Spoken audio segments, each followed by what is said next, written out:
Director of Historic Travelers Rest. Katie is responsible for leading a team of professionals to implement the organization's mission. Her specialties include strategic planning, operational management, donor engagement, and public outreach.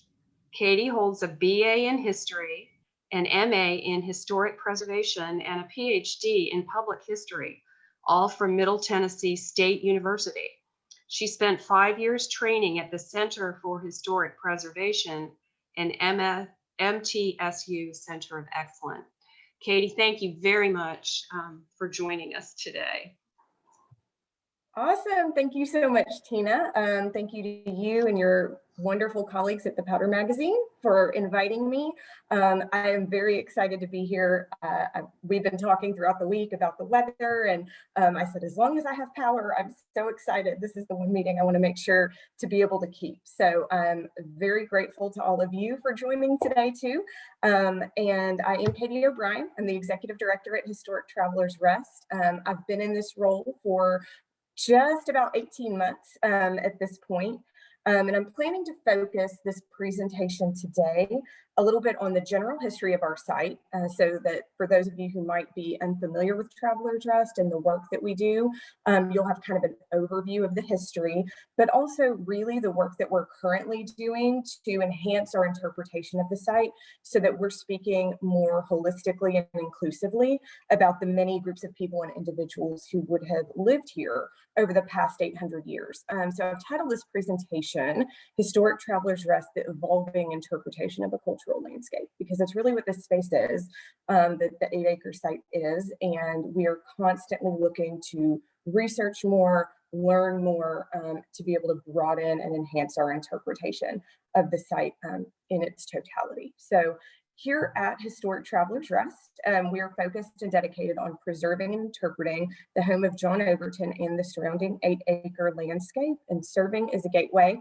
for learners of all ages to explore and experience Nashville's historic past.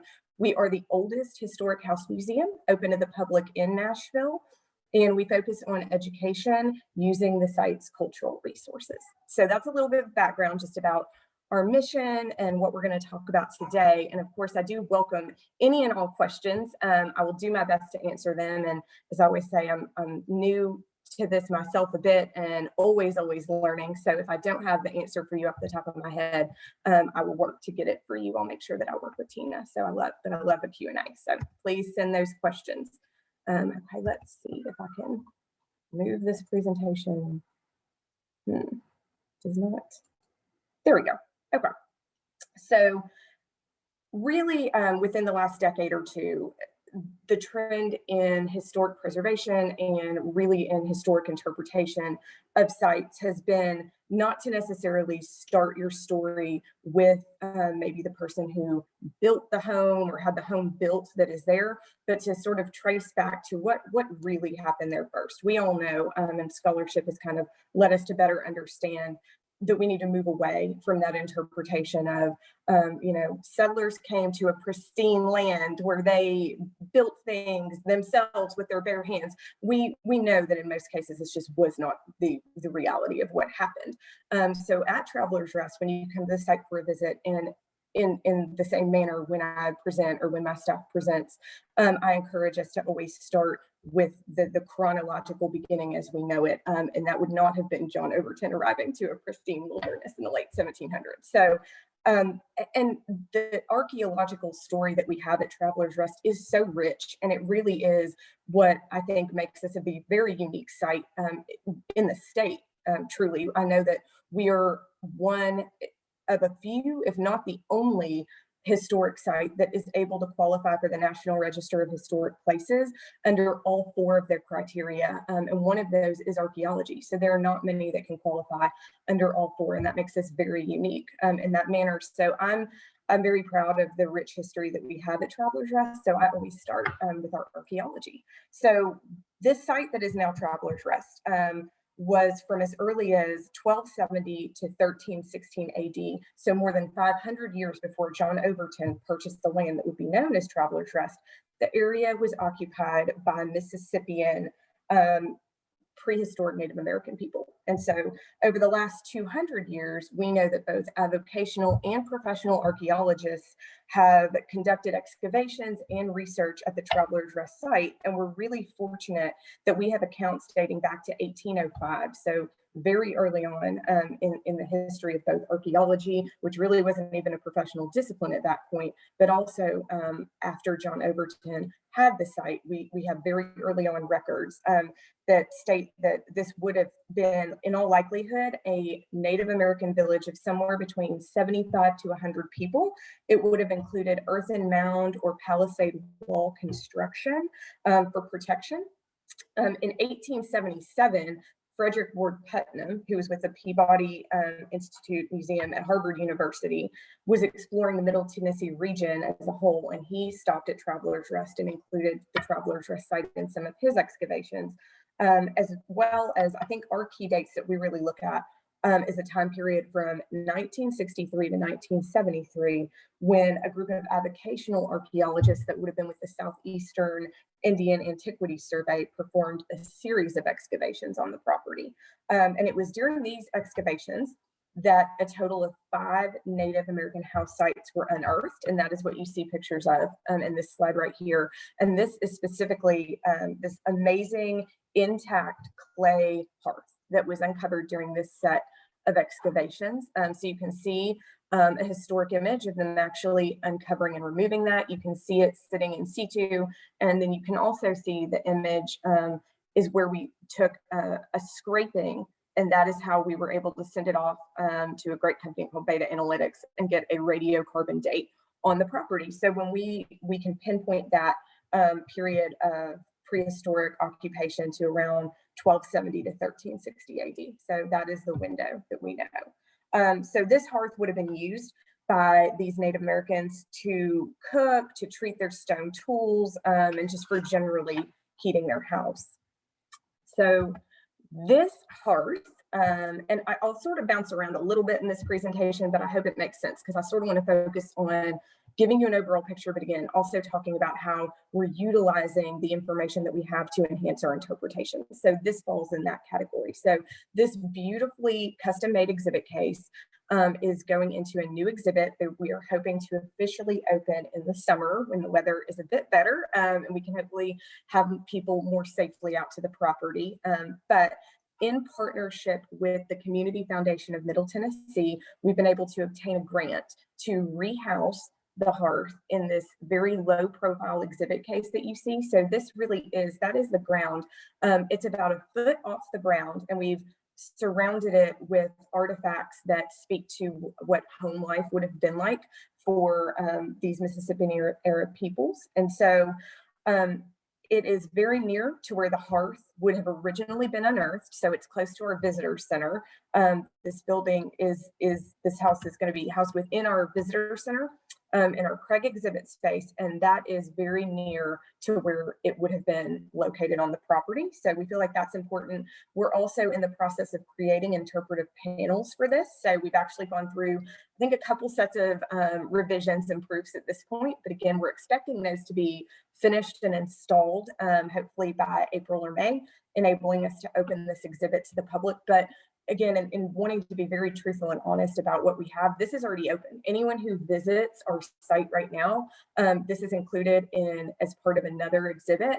So I think that's a really interesting aspect too. For the public, hopefully, it's preservation in progress to my mind. It's interpretation in progress. You're not only going to come in, like we'll acknowledge, yeah, we're going to have panels. It's going to be more fully interpreted, but I don't think we need to shut this off. This is really interesting for people to see. And especially from a professional standpoint, in my mind, it's how do you develop an exhibit? It's showing people how you do that sort of professional preservation and interpretive work as well. So this is one of the things that we're doing currently that I'm really proud of. And then we also have a great public programming component that we've incorporated with this as well. So we did, for all ages, really, we did an archaeology camp this summer. We had our first archaeology camp for ages 7 through 16. And actually, interestingly, we just opened camp registrations a couple of weeks ago. And this is, I think, at 50 to 60% capacity, this specific camp right now, based just off of return. So, I mean, this just launched, I think, last weekend, opened to the general public to be able to register for. And before we even did that process, it was already 50% full. So there's a real appetite, I think, and an interest in this type of history for adults, for children. This was one of 2 archaeology days that we held on the property. So you can see kind of in the images, families here together. So we created mock excavation units for the camp that would be then utilized for these in-person programming days as well. And you can see that they focused on locating the artifacts. They then measured them, they cleaned them, and helped categorize them as well. And that's children and adults enjoyed doing it too. I often find that things that we think kids will like really translate well to adults as well. So we did that. That program also included some folk tales and telling of Cherokee oral tradition. And on our porch, we actually pulled out prehistoric artifacts from our collection that are rarely showcased to the public. So we wanted to have something from our collection as well incorporated into that program. So that's a little bit about kind of the history, the Native American prehistoric history of the site. That does bring us to the time of Overton. So here is the judge. This is a Ralph E.W. Earl painting of him. Overton was born in 1766 in Louisa County, Virginia. He left his father's home in 1786 at the age of 20. And he traveled to Kentucky, where his older brother, Waller, was already currently living on a tract of land that his father had received for his service in the French and Indian War. And Overton studied law there in Kentucky for 2 years. And then I'm going to skip ahead a little bit. So this to me is a really interesting story about, I know a lot of people often, we know about the Overton and Jackson connection, and there are so many, I mean, I could talk for 3 hours about the connections between Overton and Jackson. I'm going to talk a little bit though about, because I just love women's history as well, about Jackson's eventual wife, Rachel Donaldson. So it is in Kentucky where Overton was actually first introduced to Rachel Donaldson. His brother, Waller, had been living at Mrs. Robards. He had been boarding there, and Mrs. Robards was actually the mother of Captain Lewis Robards, who was from Mercer, Kentucky. Lewis Robards at the time was the husband of Rachel Donaldson. We know later Rachel marries Andrew. We'll get there. But she was married first to Lewis Robards. It was a contentious marriage. There were a lot of difficulties between Rachel and Lewis at the time, even when Overton arrived there in the late 1780s. And so because of that, Rachel's brother brought Rachel to Nashville in 1789. And it was after this, a year later, after Overton studied his 2 years of law, that Overton would come to Nashville. And he was asked to deliver a message to Rachel. And so he found her living with her mother, Mrs. John Donaldson, at a farm in Nashville. And Overton asked if he could board with them. We all know, like, our early frontier settlement, this is a very common thing. Boarding houses, people boarding and living together. This was the frontier. It was not well established. So you kind of had your introduction somewhere. You went, you lived there until you could sort of establish yourself a little bit more. That was a very common practice. So Overton is now boarding with Rachel Donaldson, or Rachel Robards, and her mother. At this time, so now we're into 1890, there were 7 lawyers who were licensed to practice law in 1890. Overton was one of them, and Jackson was also one of them. So Overton and Jackson came, they were contemporaries. Overton was 1 year older than Jackson. So they came of age, studied law together, and we know that is how they would have met. So it was Overton that actually came and also boarded with John Donaldson, and that is how, so it was through Overton that Andrew Jackson met his wife, his soon-to-be wife, Rachel. So I always think that's a really cool story myself. So basically, to tie a bow on that one, Lewis Robards and Rachel did attempt reconciliation numerous times. It seems like Robards was a really jealous man, and so he became jealous of Jackson and Rachel. Jackson kind of went and boarded somewhere else, kind of sensing, okay, this this is causing trouble here. Robards ended up going back to Kentucky without Rachel at certain points. There is some uncertainty there, how much he was coming back and forth to try to reconcile with her, because she was pretty established with her mom in Nashville at this point. But at a certain point, when Rachel heard that Lewis was coming back to Nashville, she was having none of it. And so she ended up going to Natchez. She kind of, like, in my mind, this is like she's fleeing this marriage, this contentious marriage. She don't want it. She's fleeing it. So she goes to Natchez, and Jackson was a member of the party that escorted her there. So sort of this whole time, Jackson's a little bit, around in the mix. He's buddies with Overton. Overton's living there. I think it's so interesting to me, maybe because it's sort of relatable still in this current day for us. So later they hear that Robards has petitioned to get divorced in Virginia. Back then, Kentucky was not its own state. He petitioned Virginia for a divorce. Jackson then goes back to Natchez in 1790 to marry Rachel, and they move together to Nashville. So that's how Andrew and Rachel get together via Overton.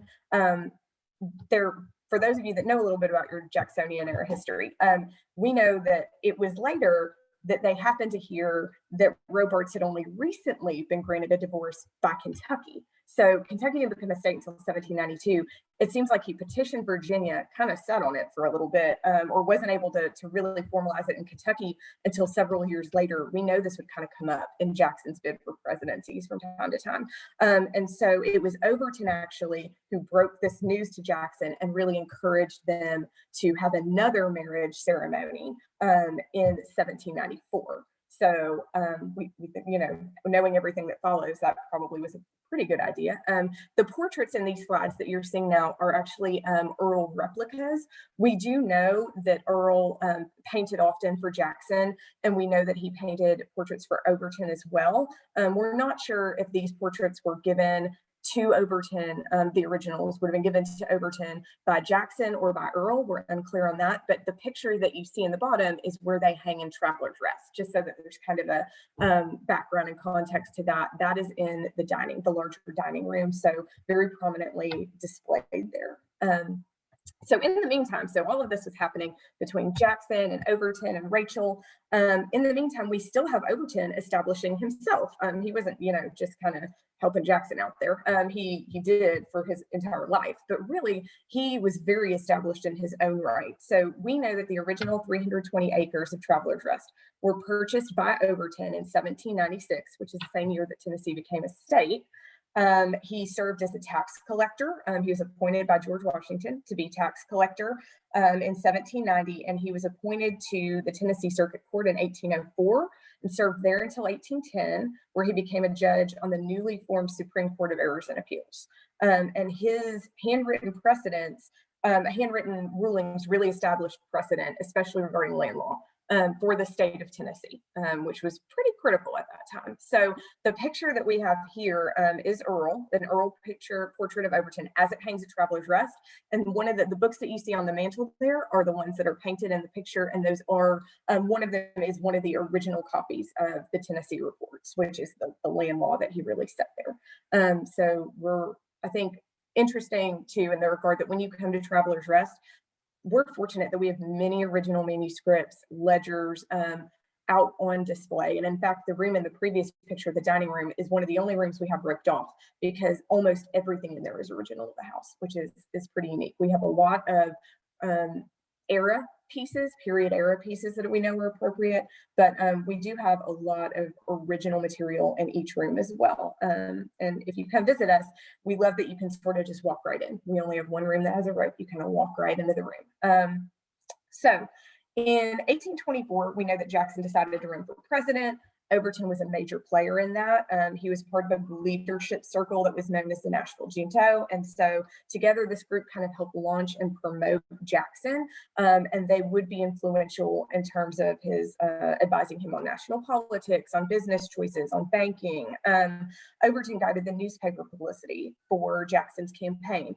We know that Jackson narrowly lost in 1824. And then when he returned to Nashville, Overton gave his welcoming speech. So these really were really good friends, really good business partners, good friends.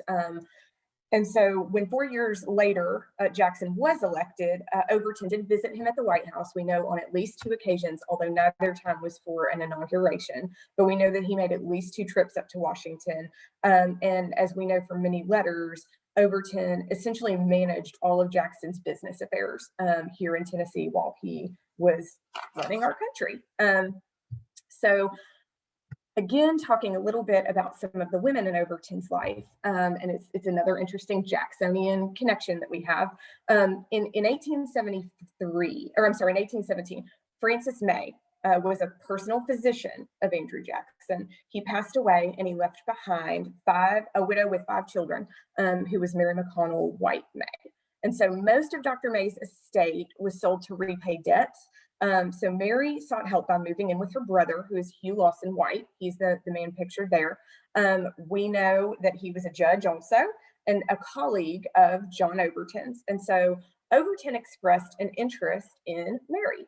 And so they were certainly acquainted with one another. Their homes, Travelers Rest, was very near to where the May family lived. And again, we know that he was Jackson's physician. These people would have all really been running in the same social circles here. So we know Overton and Mary would have known one another. And so Overton was almost 20 years her senior.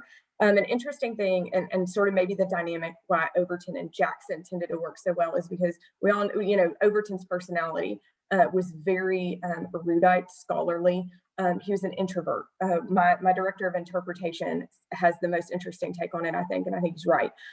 It's so fascinating to me that you don't hear as much about the introverts. The stories of the introverts and the people kind of behind the scenes are not as often told and preserved, but that is the case of Overton. Everyone knows about Jackson. He was president. He was out there. Overton was kind of behind the scenes a little bit. So I think it's really interesting that we honestly even have Travelers Rest, thanks to the amazing preservation work over the years and work of the dames, of course. But it's an interesting story to me in that regard. But he was 20 years older than her.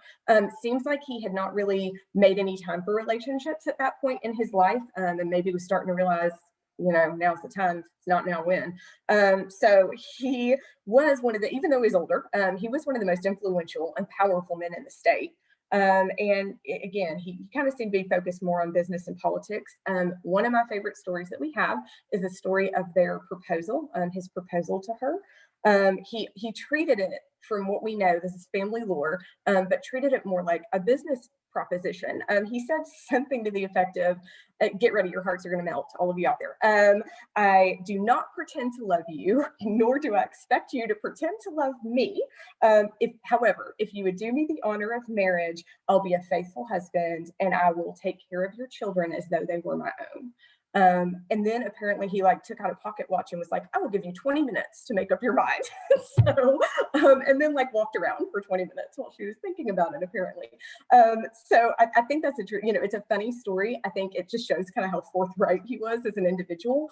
But also the fact that he, that means inheritance for those 5 children. He's saying, I'm going to protect your children, which was a big consideration, for a woman in those days, for certain, to make sure she was well provided for. And you've got to imagine too, I didn't add this in, she's living with her brother, Hugh Lawson White, at this time, who had a wife and 7 children of his own. So you add her and 5 other kids in the mix, and you got to imagine he was like, hey, this is a pretty good deal here. Go on with him. So I think that that's a really interesting and funny story. Now, what I love about Mary is that, to me, I relate to her. It sounds like she's a very strong woman because she made him wait, apparently, the full 20 minutes. He stood around, she let him stand around pacing the full 20 minutes before she agreed to marry him. And so they were married. They were married in 1820. They had 3 more children together. So Mary had a total of 8 children, all of whom survived to adulthood, which was amazing for that time. Overton did pass away at the age of 67 in 1833. True to his word, he provided for all of the children in his inheritance. His oldest child was John Overton, who was 13 at the time. So Mary really did take the bulk of the inheritance herself, including Travelers Rest. So she thrived seemingly as a family matriarch. She does seem like she would have been a very strong woman. Physically, she was 6 feet tall. So she would have been a very imposing presence anyway.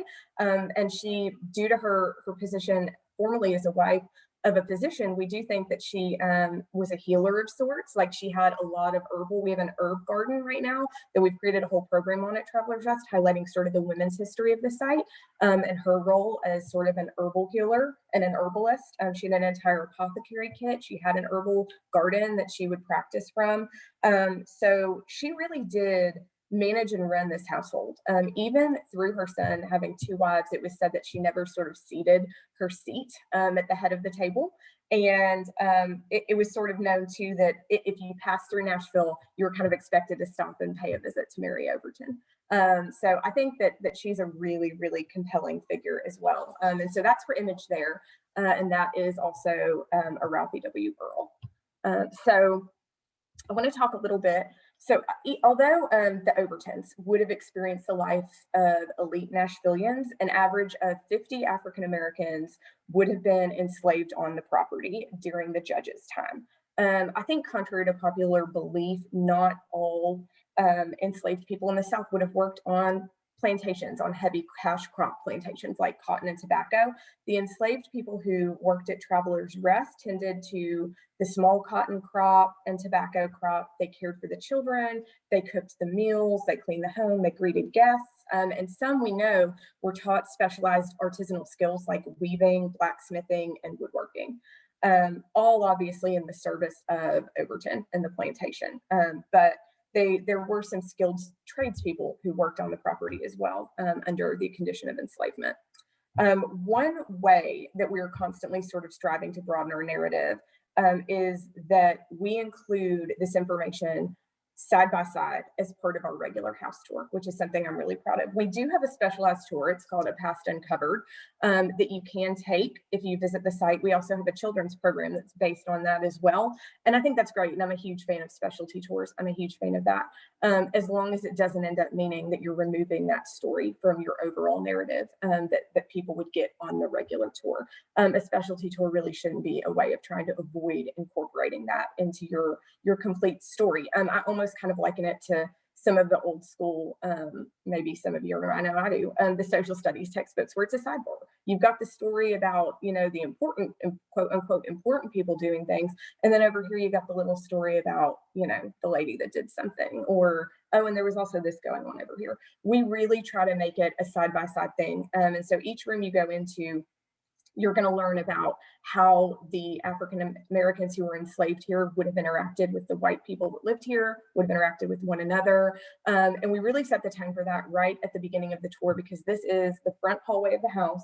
So when you walk in, this is one of the first things you see, because it's what you would have seen if you walked into the Overton home. You would have been met with an enslaved African American who would have greeted you. And so this mannequin is clothed in fashion of circa 1800 to 1820. These clothes would have been nicer, at least on the style of what poor whites would have worn, because these were the people who were the face, the first thing that you saw when you walked in.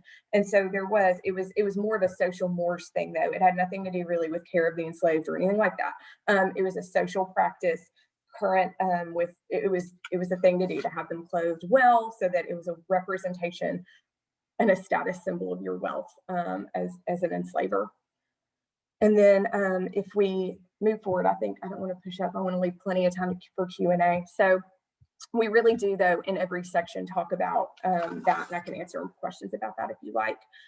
This is the exhibit that we have on the lives of the people that would have been enslaved here during the judge's time. So in 2014, thanks to the generosity and partnership of the Tennessee Civil War National Heritage Area, this exhibit was created using staff used census records, transcriptions of account books, financial transactions, historic newspaper accounts, a lot of really, really great primary source documents. And it was, I know, a lot of work. It's a lot of work to do this kind of research. And the judge's inventory of his estate at the time of his death, which was a really key piece there, to develop this exhibit that was devoted to interpreting the lives of the enslaved that would have been here.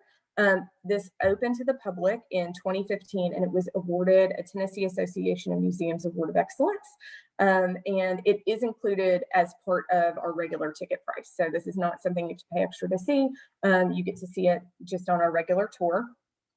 This exhibit is 5 years old now, and I think it has aged really well, but we, as a group, a board and a staff, really wanted to prioritize focusing on broadening this even more. This exhibit sort of focuses on those that we know would have been enslaved here up until the time of the judge's death, but he died in 1833. So we know that this goes further. We know that others would have been enslaved here. We don't have as clear record of that. So we really prioritized it. We're in right now, we have a 2020 to 2025 strategic plan. And in that plan, one of our top priorities, it's the first one, goal A, under interpretation and education, is continuing to do more research and uncover more about this. So we have a couple different projects right now that are ongoing to try to research in our local repositories. We've kind of exhausted what we have at Traveler's Rest. So going to the Tennessee State Library and Archive, doing more outreach, Metro Archives, doing more outreach work to try to really track down some more information about the people who would have been enslaved here. We are also creating new interpretation that will go in the front of the property. So when you come to Traveler's Rest, you drive up a giant loop. We have a walking tour and of the grounds as well, that's self-guided, or you can pay and do a full tour that is guided of the house, the property. But before you even do that, you can pull up to our parking area, and we're a partner of the Civil War Trails. So we have a Civil War Trail sign there. And we get people in the neighborhood who come and walk. We get people who are just coming to see that Civil War Trails marker, and that's fine. I'll take guests on any way they want to come meet us. But you really don't pay anything to visit us until you kind of go through our gate. So recognizing that, we have really focused on creating 2 more interpretive kiosks to go with that Civil War Trail story. So that really tells a story of Peach Orchard Hill and the Battle of Nashville that happened and the Overton role in that. And recognizing that it would be great if people that would come to see that, there'd be 2 other things. I think it's human nature. You see one thing, oh, here's 2 more. Let's go see what those say too. So we have in production now an interpretive kiosk on the Native Americans and an interpretive kiosk on the enslaved African Americans that would have been here. So we think that's really important, that hopefully it's enough information to tell part of that story, but hopefully enough that also makes people want to come in and learn more. So again, but really wanting to make sure that even people who come on the site and choose maybe not to come in still have the opportunity to see that it wasn't just a Civil War site. There were other people here too. And that's really important to us. So I think that's what I have prepared for you all today. I hope you found it interesting. I'm happy to take questions, and here's another image of the exhibit real quick. And thank you. And I want to leave up while we're talking, because virtual is so great now. Those of you that are local, please come and see us. I'd be bad if I didn't put a shameless plug in for everything we have going on this spring. So we have 3 really great virtual programs and 3 in-person programs and workshops that I think are going to be really fun and interesting. And I also I'm really fortunate that I get to I love doing this kind of thing. I hope it shows, but the work and really the credit goes to my colleagues at Traveler's Rest. They are the ones that really carry the day-to-day of executing and researching, and they bring me these amazing stories, and they make my job so easy to be able to go and talk and share this amazing history with everyone. And I'm fortunate to have a very encouraging and supportive board. I know a few of you are here, so thank you as well for your ongoing support of everything. But please, yeah, I'm happy now. I'll stop talking. I joke with all, I just talk, so I'll stop. Thank you. That was fabulous. And your love of the site just shines right through. We have a question from Mary Lee Montgomery. How much acreage is Traveler's Rest on? So we are on about 8 acres. So pretty small. We're bordered by the CSX Railroad on one side, and we sit in a residential community. So we have a street of houses that border us on the other side. We're in the lovely Creve Hall community in Nashville, Tennessee. Okay. And it's on its original site, I'm assuming. Yes, yeah. I mean, obviously it would have been much larger.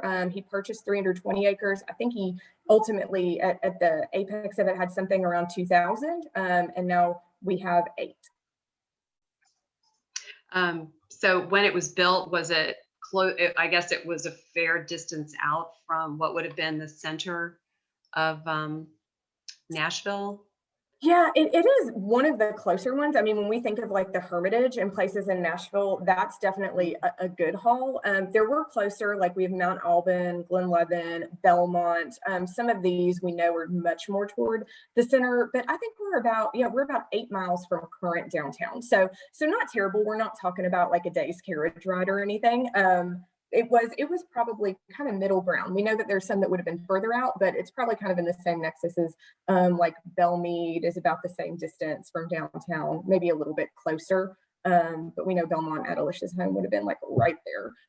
So not quite as far as the Hermitage would have been. The Hermitage and Travelers Rest would have been a fair distance as a crow flies still from each other, especially from that point. But all of these were pretty central to Nashville. None of these homes that we're sort of talking about that we consider just sort of like Nashville, they're part of Nashville at this point, obviously.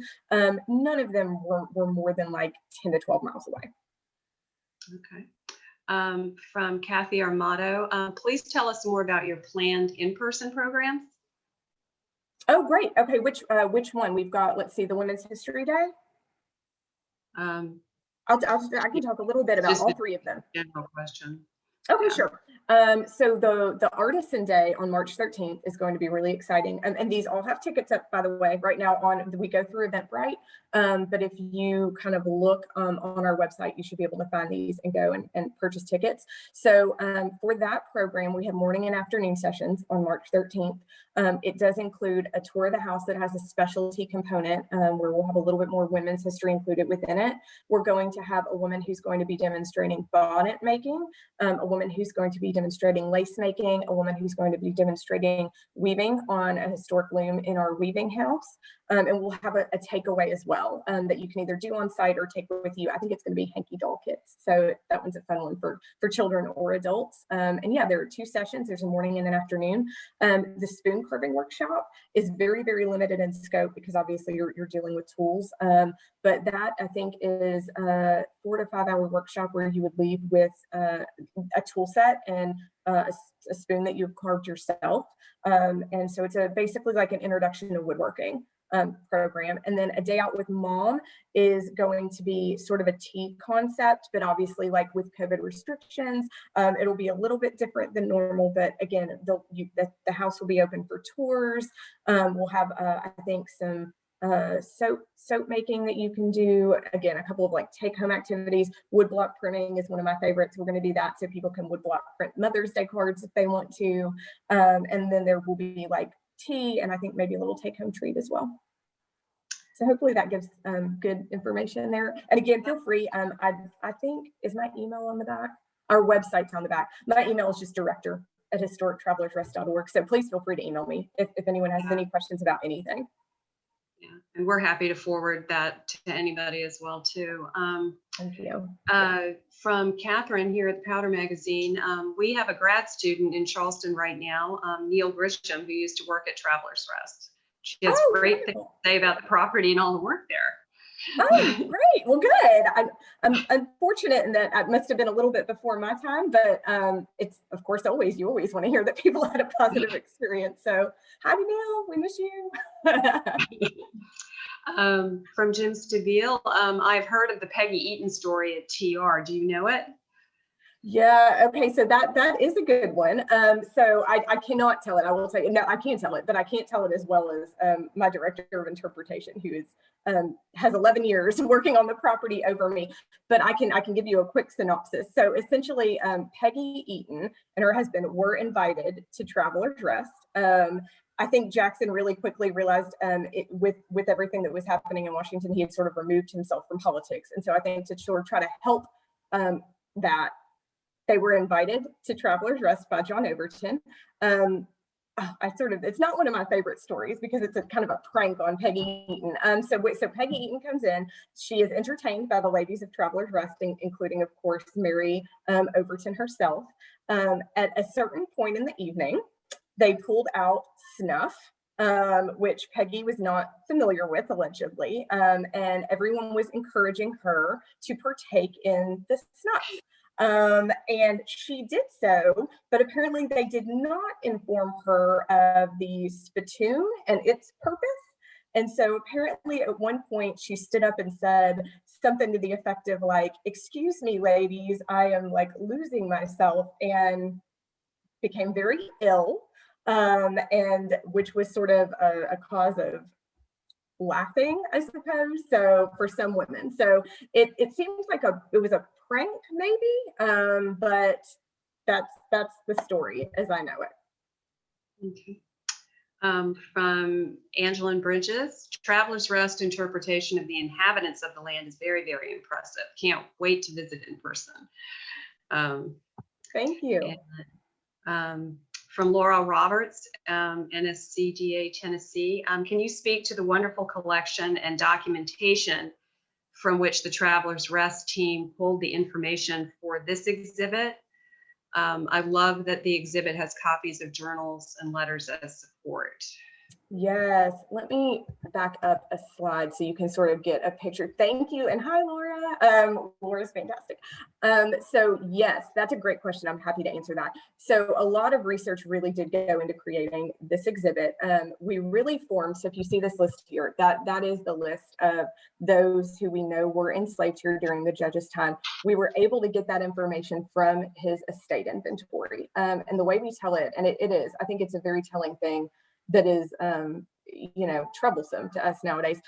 In his inventory was listed all of his personal property, starting with, livestock, China, all these things, and lastly, the names of 53 human beings. And so I think that this is the most powerful component of the exhibit. When you walk in and you see this list of names, people of all ages, who would have been enslaved here, some of whom we have a lot. I mean, you can see a big text block there on one individual, and some we have next to no information on. And so it is ongoing, but we used his inventory was the basis of it. We have letters. So Laura's correct. We have letters that transpired from Overton to others who would have been talking about the enslaved. Matilda specifically, she was a woman who we know was trained as a weaver. And we have documentation of that because there was a letter between Overton and the gentleman who he essentially agreed to apprentice her.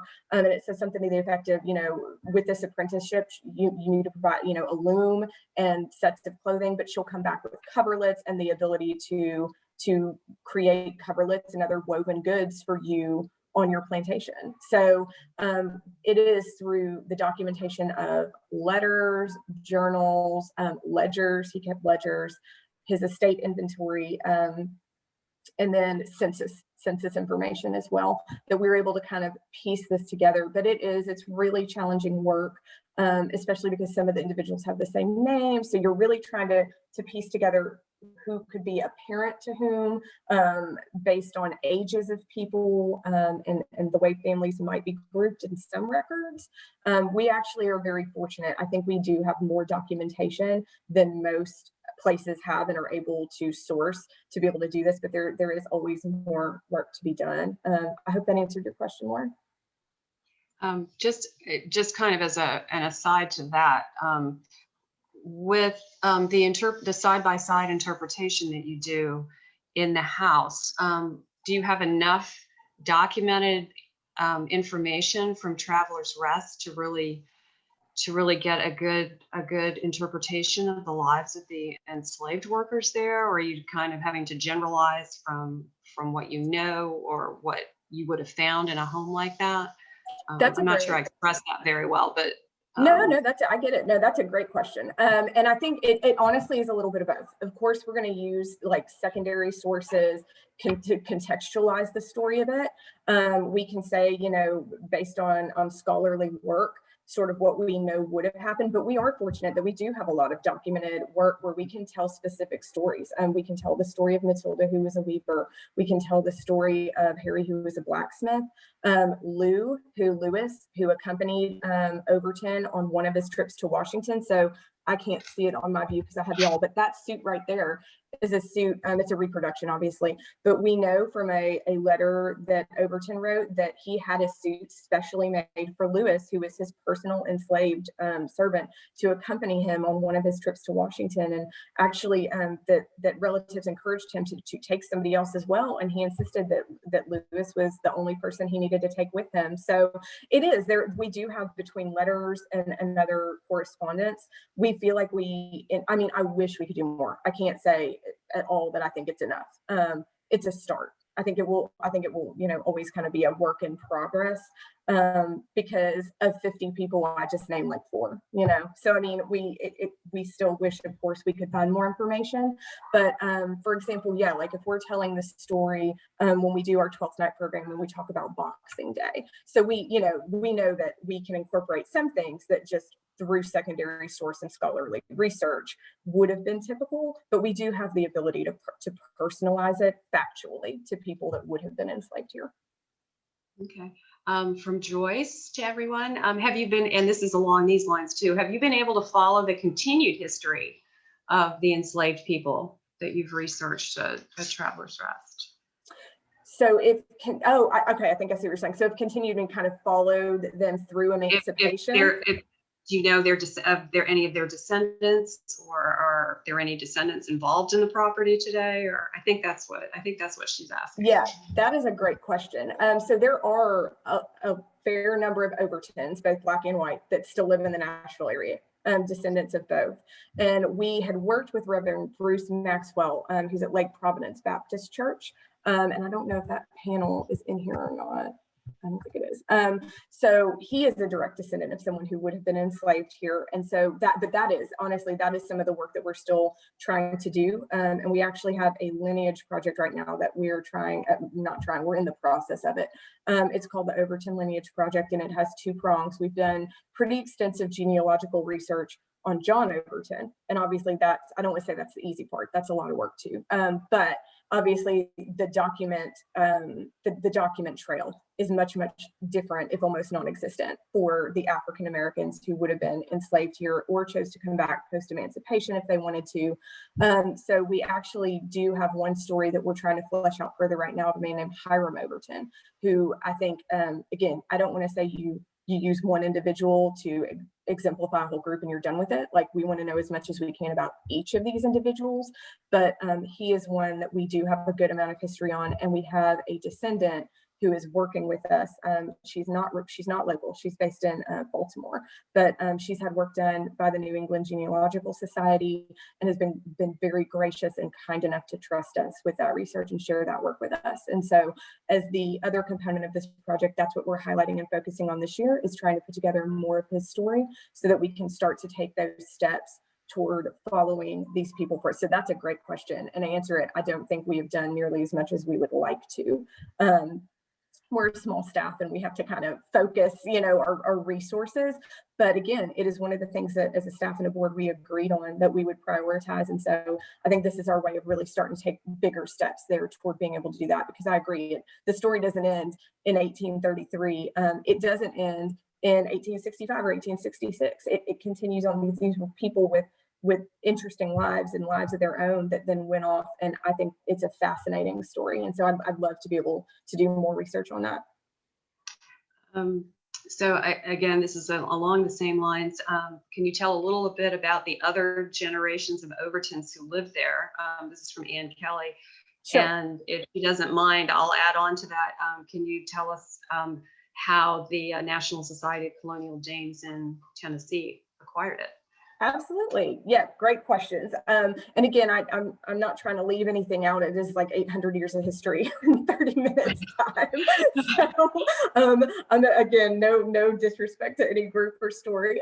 No, so essentially, after the judge passed away, as I sort of said, Mary remained. She lived there many, many more years. I don't have the date of her death off the top of my head. I think it was 1860s. But the Colonel Overton was John Overton and Mary's son. So he then was on the property. There's a really strong progressive agriculture story related with the property and the Colonel. For a period in the 1920s, the family pursued Arabian horse farming. I think even in the 1940s, family lived on the property property up until the 1940s. The property was then sold to the CSX Railway for development. I believe that they used the house actually as their offices for a period. And then we were very fortunate that an intrepid group of women in the early 1950s were able to purchase the house and 8 acres from the CSX Railway.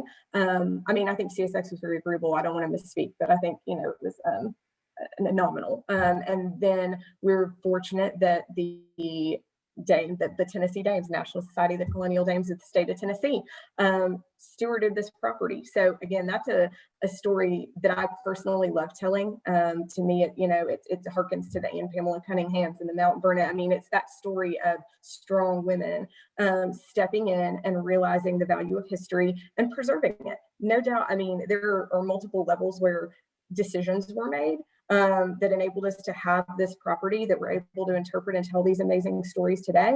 And 100%, this place would not be here without the work of the Tennessee Dames. So again, that is such an important era in that history, in the history of the site. And so it's one that we probably don't talk about quite as often as we should, but as we're looking to create a larger exhibit in our current exhibit space, we're planning on stretching that timeline more to not just encompass the judge's time period, but to bring in more stories of the Civil War on the property. I mean, the property was part of the Battle of Nashville.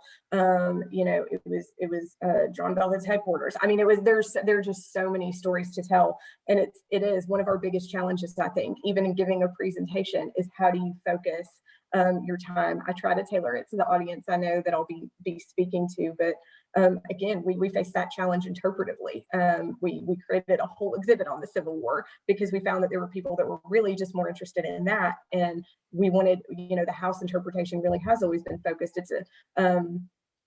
It's not a reconstruction, a restoration. So I mean, it's a restored house to the judge's era. So we really focus on that in the home, but recognizing that, we created an entire exhibit on the Battle of Nashville and the Civil War and the role that Overton's in the home played in it. So if you're local, I welcome you to come visit that. And if not, I can do another presentation just on the Civil War. I would be lying if I didn't say that Civil War history is not my favorite era of history. I'm much more a progressive era women's historian. So, but I can talk about it. I like it too. So, but yeah, there's still a lot to tell. So I hope that answered the question some too. But yeah, I mean, it's we say 800 years of history. It is, from the Native Americans that lived there, to the judge, to the colonel, to and Mary still being there for so many years, to the Dickinsons who stayed in the property until the 1940s, and then the Dames. I mean, there is so much. It's a dynamic place. Until we can visit it, I would recommend their website. It's fabulous and very user-friendly, and divides the history up into different sections. It's really interesting reading, so I definitely recommend you go look at that. And then, as far as with the Overton staying in as long as they did, have you had to track down the items belonging to them that you have in the house, or did they just kind of come with the house when you got it? That's a great question. And yeah, I wasn't here when a lot of those were acquired. A lot of them are family pieces. I'm sure at one point they had to be tracked down. I know that we have, as some things have come to auction that we're fortunate to hear about, we've made some what's the right word? Strategic acquisitions probably is the best way of putting it. We see things that come up. Some things get donated to us by family members and descendants, and we're very appreciative of that and supportive of that. And where we do not have the ability to do that, we have tried to get what would have been period pieces, essentially. But we have a very good, our collections manager is phenomenal. We use Past Perfect software. So we have pretty good provenance on the items that we have that are original and that we've acquired and whom we've acquired them from, and deeds of gift and all of the things that you would need to have. So I don't feel like I can answer that question as well as I can some of the other ones. Okay. So from Laura Roberts from NSCDA Tennessee to everybody.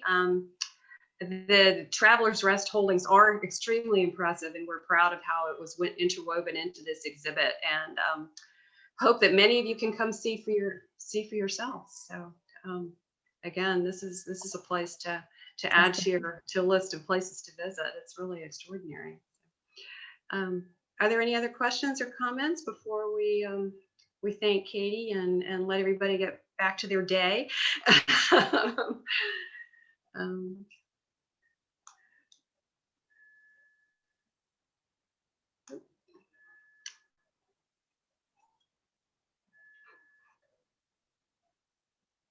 All right, well, from Mitchell to everybody, thank you, Katie, very much. An informative presentation. Thank you. It's been my pleasure. And thank you, Katie. You are an inspiration. This is from Mary Lee Montgomery. Oh, thank you. You make it look really easy, Katie. So much work there, though. Well, thank you. I appreciate that. Anything else?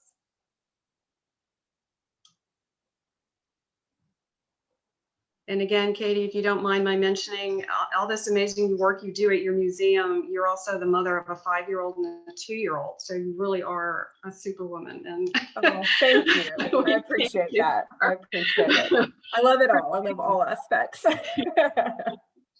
From Ginger Hale, that was so interesting. Katie did a great job. Many thanks. Yeah, thank you. And as I said, any questions that come to you, you know, afterwards, please email me. It's the best part of my job. And I hope we will see many of you again, Katie too, if you're free that morning on March 4th when we go to Mobile for the Condi Charlotte House. So, Great. Yes. Well, thank you. All right. Well, I hope everybody has a wonderful day. Those of you who are in Charleston, stay dry. Those of you who are elsewhere, I hope it gets warmer and the snow melts. I don't know if anybody anywhere is having nice weather right now, but hopefully it will improve.